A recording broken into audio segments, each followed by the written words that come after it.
আরে আরে আমি ক্রাউন পরে একই করছি।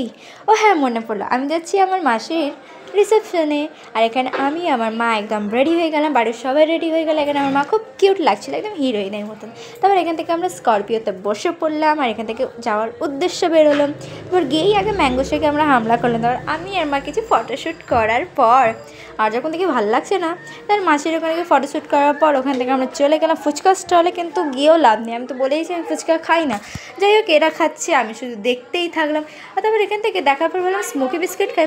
ফের কী জানি আমার শরীরটা একটু অসুস্থ হতে লাগলো, কি আমি খেলাম না, কারণ আমার একবার খাওয়া আছে। লাস্টে আমার কাজিনরা খেলো, আমি শুধু তাদের ফটোশ্যুট করলাম। আর তারপর এখানে আমার মামা মামি আমার মাসি সবাই মিলে খুব এনজয় করলাম। আর ফাইনালি সেই দুঃখের দিন বাড়ি চলে যাচ্ছি আমরা, মনে খুব কষ্ট লেগেছে। চলো বন্ধুরা, বাড়িতে যেতেই হবে, অনেক দিন ছুটিও করলাম। চলো দেখা হবে নেক্সট ব্লগে, ততক্ষণের জন্য আমার চ্যানেলটা সাবস্ক্রাইব করে দেবে। আর আমি আবার আরেকটা ভিডিও পোস্ট করব কিছুদিন পরে, সেটাও আপনাদের দেখিয়ে দেবো। টাটা বন্ধুরা, লাভ ইউ অল।